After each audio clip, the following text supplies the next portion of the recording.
again at orangequant.com. I'm Dennis Hudson, your host, and surprise, surprise, we're going to talk about Bank of America. Coming up, stay with me.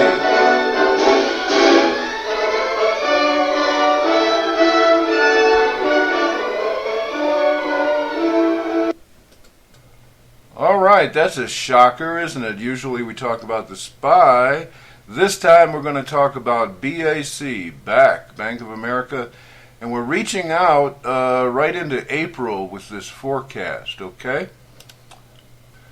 And I'm sort of doing this just to show, it's not just the SPY that you can use FLIR 2 on or H205 or synthetic trend lines, but any stock or Forex. And you can get a copy there at orangequant.com, $18.95. Let's get on with the forecast. And can you spell whipsaw? Okay, we have coming up on the 18th an inflection, as you can see noted here on H205, and then another inflection on the 19th. And if you don't understand inflections, again, go to the website and at orangequant.com and watch the video on trading inflections. Oh, what the heck, let's take a second and talk a little bit about inflections. You really ought to watch that video, though. This first pattern here on the left, that middle bar is an inflection. The next pattern, it's that middle bar again is the inflection. And what we're looking at here coming up is a whipsaw type of situation in which, let's say, I'm going to kind of paint this red a little bit for you. This one, what am I doing? How come it's not painting red? This one here, the red one, that's the first inflection, and then the one after it is also an inflection. That one right there, the other red one. So we've got a whipsaw effect, and basically an inflection exhibits a higher high and a higher low than the previous bar, and the bar following, is a higher high, a higher low, or lower high, lower high. I mean lower low. You can just look at the pattern and understand it pretty well from there. Okay, now, then that's a true inflection. There are inflections which are not true inflections, but which serve the purpose. That's a whole other discussion. So, on the 18th, it's no telling at this point which way that inflection will be pointing, whether it will be an upper end inflection or the lower end inflection. But whatever it is, I'm expecting that the 19th will be the reverse of that. It will reverse in the opposite direction, in other words. And this comes pretty reliably. You can see I didn't have to draw these trend lines very far, and so that adds to the accuracy, as far as the mechanical doing of it. And what we have, you can see the intersect of those two blue trend lines on H205, and then I drew an additional trend line in kind of pink there on H205, and that comes down and intersects over here on the 19th with one of those trend lines. And just looking back, you can also see that this pink trend line intersects the upper blue trend line on H205 right back in here, and that happened to be an inflection right there that the day, I guess that would have been Thursday last week, okay? So this stuff does tend to be fairly accurate. It's about 85-87% accurate. So don't bet the farm. Be conservative. Trust in God, but tie your camel, as they say.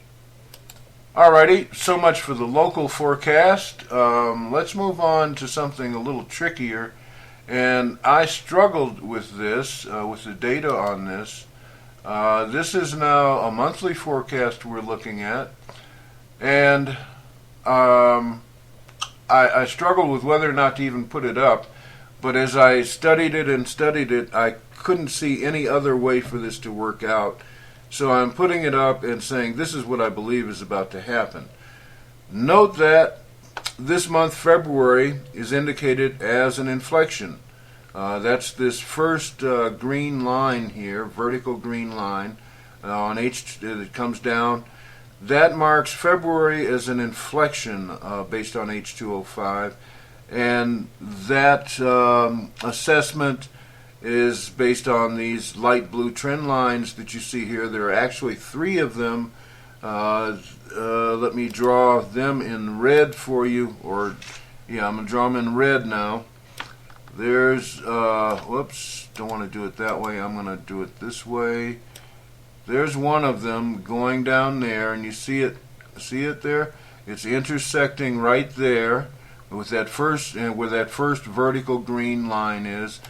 Then the other one is coming down this way and intersecting. See that? There it is there, and it's intersecting where you see the light green vertical marker. It's intersecting with that lower blue trend line. So this second vertical trend line, the vertical marker line, timeline, is April. It's actually late.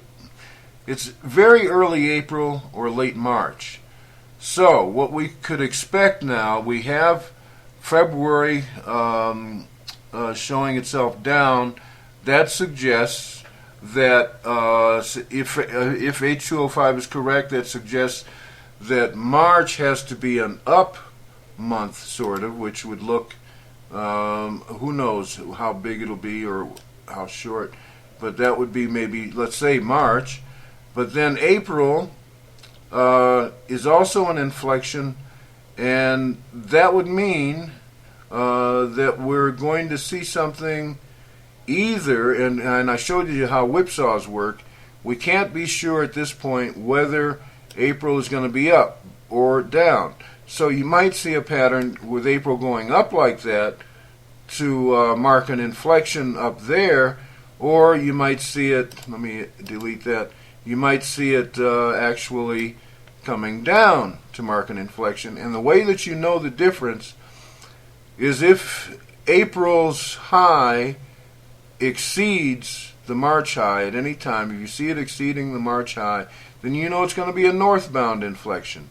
If you see it not exceeding the March high, but instead going down below March, then you know that it's a downside inflection.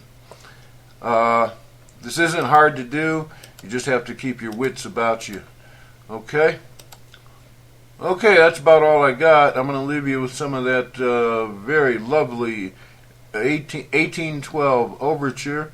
I'm Dennis Hudson, orangequant.com, and you can get that Fleer 2 ebook anytime. Just hustle on over there and grab it.